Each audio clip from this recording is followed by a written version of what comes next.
O que acontece de verdade quando uma pessoa some, desaparece sem deixar nenhum rastro? A gente vê isso em filme, em série, né? Sim, o tempo todo. Mas na vida real, a vida de quem fica não pode simplesmente parar.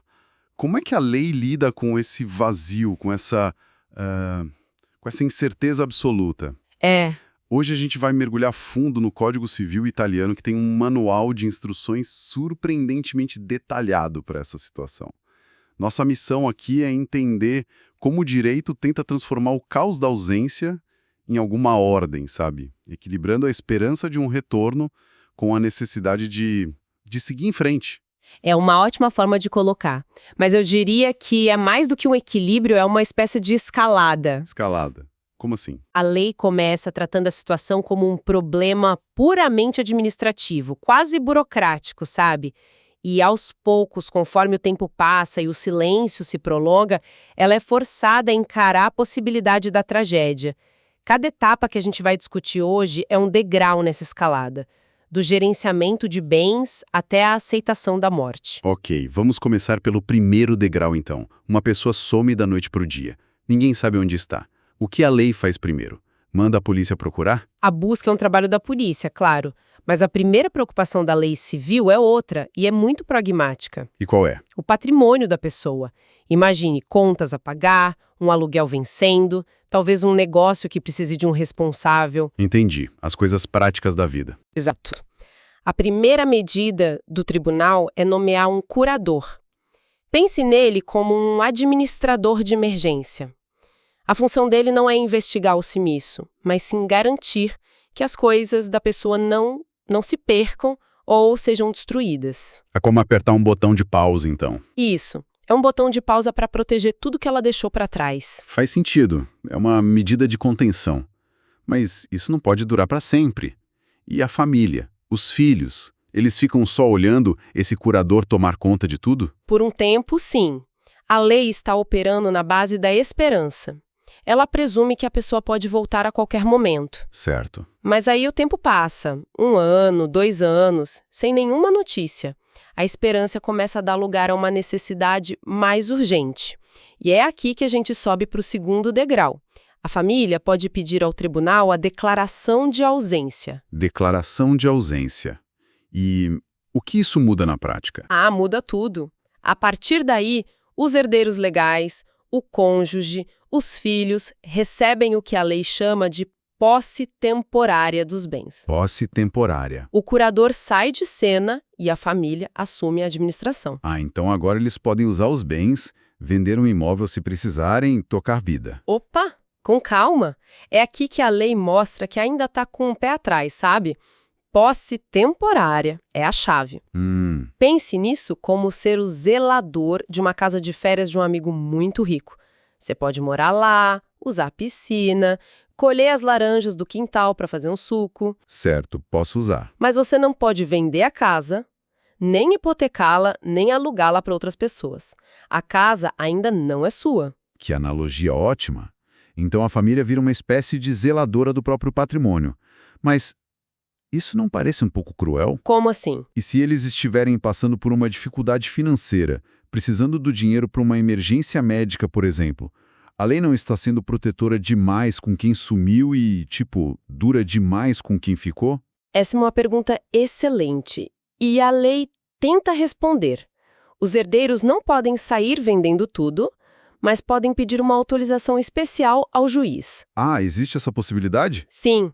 Se eles comprovarem uma necessidade ou utilidade evidente, como uma emergência médica ou uma oportunidade de negócio imperdível, o juiz pode autorizar a venda. Entendi. E tem mais. Eles têm direito a usar uma parte dos rendimentos gerados pelos bens para se sustentar. A lei não os deixa totalmente desamparados, mas a mensagem é clara. E qual é a mensagem? A maior parte desse patrimônio ainda pertence à pessoa desaparecida. A gente ainda está aguardando para a volta dela. E se essa volta acontece, a pessoa reaparece depois de, 5 anos? Ela chega e diz, voltei, cadê minhas coisas? A declaração de ausência perde o efeito no mesmo instante. A pessoa recebe seus bens de volta no estado em que estiverem. No estado em que estiverem. Isso, se a casa tá lá, é dela. Se o carro foi trocado por um mais novo, com autorização do juiz, ela fica com o carro novo. Mas tem um detalhe importante. Ela não pode exigir de volta a parte dos rendimentos que a família usou para viver durante esses 5 anos. Ah, isso é justo. Pois é, a lei reconhece que a vida continuou e seria profundamente injusto punir a família por ter sobrevivido, né? Certo. Então, por até uma década, a lei age com essa cautela toda, tratando a pessoa como ausente e a família como essa zeladora. Mais 10 anos é muito, muito tempo. É uma vida. Em algum momento, a lei precisa virar a página, certo? A incerteza não pode durar para sempre. Não pode. E aqui que chegamos ao topo daquela escalada que eu mencionei. Após 10 anos de silêncio absoluto, a lei dá o passo mais drástico. Que é? A declaração de morte presumida. O nome já diz tudo. Para todos os efeitos legais, a partir daquele momento, a pessoa está morta. 10 anos é a regra geral, então. Mas e aquelas situações em que, convenhamos, a chance de sobrevivência é quase nula desde o começo? Um acidente de avião no oceano, um naufrágio? Exato. A lei não é ingênua. Ela sabe que desaparecer durante um terremoto é muito diferente de simplesmente não ligar mais para a família. Claro. Para essas situações de altíssimo risco, desastres naturais, acidentes aéreos ou marítimos, participação em guerras, os prazos são muito mais curtos. Geralmente caem para apenas 2 ou 3 anos. Faz sentido. A lógica é simples e, de certa forma, brutal. Quanto maior a evidência circunstancial da morte, menor o tempo que a lei exige de espera. E quando o juiz finalmente bate o martelo e declara a morte presumida? O que acontece com aquele status de zelador da família? Acabou. Aquele status de posse temporária, com todas as suas amarras e limitações, desaparece. E aí?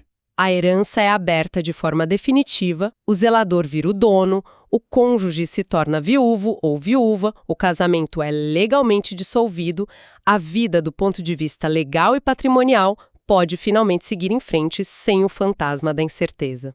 E é exatamente aí que o roteiro pode virar de cabeça para baixo. A vida seguiu, a herança foi dividida, talvez o cônjuge tenha até se casado de novo, e então, 15 anos depois do sumiço, a pessoa reaparece na porta. E agora? Agora temos o maior pesadelo jurídico que essa lei tenta organizar. A regra básica para os bens é: a pessoa recupera o que ainda existir no estado em que se encontrar. No estado em que se encontrar. Se a casa da família ainda está com os herdeiros, ela pega de volta. Mas Se a casa foi vendida para um terceiro que comprou de boa fé, já era. já era. A pessoa que voltou não pode bater na porta do novo dono e exigir a casa. Mas e o dinheiro da venda? Aí depende. Se o herdeiro que vendeu ainda não gastou todo o dinheiro, a pessoa que voltou tem direito a receber esse valor. Certo. Se o dinheiro foi usado para comprar outra coisa, um apartamento na praia, por exemplo, ela tem direito a esse apartamento. A lei tenta restituir o que for possível, mas ela tem uma prioridade maior. Que é proteger a estabilidade dos negócios. Exatamente. O mundo não pode parar. As transações feitas de boa fé são sagradas, senão o sistema todo desmorona. Entendi. É uma solução pragmática, mas que pode ser bem dolorosa para quem volta. Mas vamos para o que deve ser o drama humano mais complexo de todos: o casamento. Ah, sim. O cônjuge, agora legalmente viúvo, se casou de novo. Construiu outra vida, talvez teve outros filhos. E o primeiro amor da vida dele ou dela reaparece. Aqui, a lei italiana passou por uma transformação fascinante. A regra inicial é que o segundo casamento se torna nulo. Ok, isso faz sentido. Afinal, a pessoa não era a viúva de verdade. O que é surpreendente é o que acontece com o primeiro casamento. Até 1975, com o retorno da pessoa, o primeiro casamento era restaurado automaticamente. Automaticamente? Vocês estavam casados, separados pela morte e agora estão casados de novo. Ponto. Pera, era restaurado? Não é mais? Não é mais. Então a pessoa volta dos mortos e descobre que está legalmente solteira. Minha cabeça está explodindo um pouco com isso. Exatamente isso. A reforma de 1975 mudou tudo. Hoje, o primeiro casamento não é restaurado automaticamente. Uau! E aqui a lei faz algo radical. Ela admite que não sabe o que se passa no coração das pessoas depois de um trauma dessa magnitude. O Estado deixa de ser um casameireiro forçado. Ele sai de cena. Ele reconhece que uma década de ausência, de luto, de uma vida inteira reconstruída redefine um relacionamento de uma forma que um pedaço de papel não pode consertar. A escolha de recomeçar aquele casamento passa a ser 100% do casal através de uma nova cerimônia e não mais uma obrigação imposta por um juiz. Uau, isso é muito mais profundo do que eu imaginava. É a lei admitindo os próprios limites diante da complexidade da vida. E tem mais alguma surpresa nesse manual de retorno? Tem uma última regra que soa muito injusta à primeira vista. Qual? A pessoa que retorna é excluída de qualquer herança que ela teria direito a receber durante o período em que esteve morta. Como assim? Imagine que enquanto o nosso desaparecido estava sumido, o pai dele morreu. Normalmente, ele seria um dos herdeiros. Sim. Mas, como ele estava legalmente morto na época, a herança do pai foi toda dividida entre os outros irmãos. Ao retornar, ele não pode pedir a parte dele. Mas isso é terrivelmente injusto. Ele perdeu o pai e ainda perde herança por uma situação que ele não causou? Parece e é uma situação duríssima. Mas, de novo, a lógica é a da segurança jurídica. A herança do pai já foi dividida há anos. Os irmãos já receberam os bens, talvez venderam, investiram o dinheiro. Usaram para educar os filhos. Isso. Desfazer tudo isso criaria um caos familiar e legal gigantesco. Entre causar uma injustiça pontual para a pessoa que retorna e desestabilizar os direitos de várias outras pessoas que agirão de boa fé, a lei faz uma escolha difícil pela estabilidade do sistema. Recapitulando essa jornada maluca, então, tudo começa com pausa para proteger os bens. Depois de 2 anos, a família vira zeladora do patrimônio. Com uma década, a lei declara o fim do jogo, a morte. E se, contra tudo e todos, a pessoa volta, a lei tenta devolver o que dá, sem quebrar o tabuleiro inteiro. É um mapa jurídico pro impossível. Exatamente. Tentando ser o mais humano e pragmático que consegue. É isso. É um sistema que mostra essa tensão constante entre o indivíduo e a comunidade. Ele protege os direitos da pessoa desaparecida ao máximo, enquanto a esperança é razoável. Mas quando a ausência se torna tão longa que ameaça paralisar a vida dos outros, a necessidade de certeza da comunidade fala mais alto. Não é só sobre dinheiro e propriedade, sabe? É sobre como uma sociedade define a existência de alguém e como ela decide, em último caso, que é preciso seguir em frente. E isso me deixa com uma última reflexão.